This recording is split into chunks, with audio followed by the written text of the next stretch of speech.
I know life throws you curveballs, and in the scheme of things ain't fair, but for normal individuals these catastrophes are rare. Now I know things could be much worse, and I should not complain. I'm not from a third world country, I'm alive with little pain. I'm not exactly starving, and although I'm dying slow, I have years of life ahead, and I don't know the way I'll go.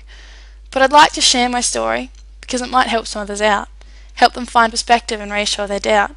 Because no matter how you tell it, and sure it could get worse, your problem seems disastrous, and you feel like you've been cursed. So listen to my story, the loop I've been around, and understand shit happens. Don't let life get you down. As a child I was quite normal up until the age of 5. I was tanned, blonde, athletic, felt healthy and alive. Then came the dreaded virus, the 24-hour wog, that hit my district quickly and made us sick as dogs. My family all recovered, they were sick and then got well. But without going into detail, my life was living hell. I did the rounds of doctors, of specialists in Perth, tried alternative medicines for the hefty price they're worth. No one could diagnose me, medical mystery 1. Then they found shadows on aortas and my life just came undone. For a 6-year-old in hospitals with needles, drips and scans, where the future of well-being was placed in the doctor's hands, it all seemed overwhelming, a sterile, whitewashed world.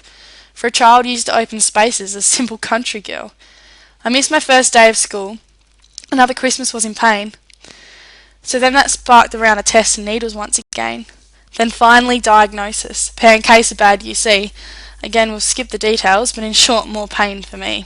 Courses of quite nasty drugs, steroids and scans, intravenous treatments, more needles in my hand. But I didn't let it stop me. I still ran and played in sport. I rode horses with the drips in, and for the things I loved I fought. I rode and played my hockey, went to Europe with the choir. I sailed a ship up WA's coast, worked until I'd tire. Sure, life got pretty shit at times when I pushed myself too far. I'd land myself in hospital, get better, raise the bar. I'd push it to the limit. Then another mystery stemmed as I developed large blood bruises when my body was overwhelmed. One birthday spent on crutches, another in a chair. But I wouldn't quit my sports because that wouldn't have been fair. I'd limp around for quite some time, then get over being lame, then walk too much or ride all day and start it all again. Still, it didn't stop me. They say no pain, no gain. I rode and ran and partied, lived life in the fast lane. Between the tests and treatments, operations to prepare, I don't think I ever questioned it or thought it isn't fair. I accepted that it could be worse, there were people more in pain. I ignored the selfish whining me and start over again. Then after 12 long years of ill, of sickness and disease, with only one remission and about 4 months of peace, they found some cancerous polyps and action time was now. So we did the rounds of surgeons to take out my bloody bear.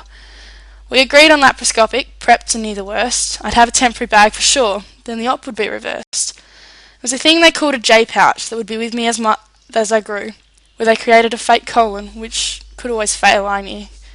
So unwillingly I went in for a so-called 5-hour op. 9 hours later, groggily, I became aware of my lot. The op had all gone haywire. The plan not quite so good, and the realisation was daunting, and I understood I would. Have an ileostomy, a permanent gut sac, stuck to me forever. There was no going back. To a 16-year-old living at an all-girls boarding school who loved the beach and summer and outside as a rule, this info was soul-wrenching. My world came down in tides. I felt almost suicidal when they said I couldn't ride. But again, these things, they happen. Life gives all that it's got, and although my bag still bugs me and is never quite forgot, I was on a horse within 2 weeks and the scars, they slowly healed.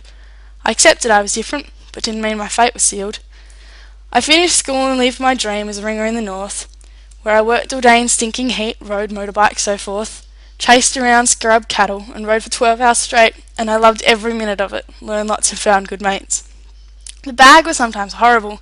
Twice I went too far, ended up at Derby Hospital after an hour's painful riding car.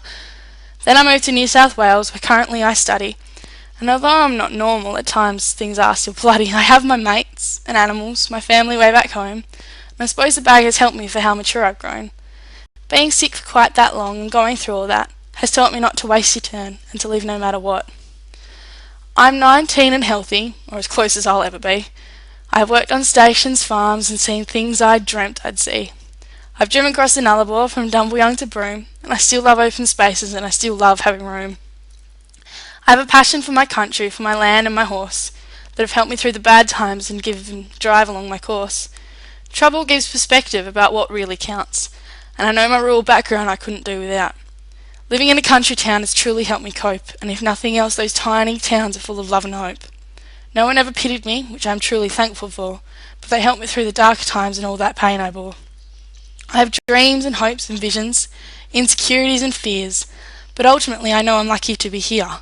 I have loved and lived so far the best I've possibly been able, and I'd say I'm pretty strong and smart and fairly capable. I've copped some shit things in my time, but things, they could be worse. And I don't think that I'm trouble or that my life is cursed.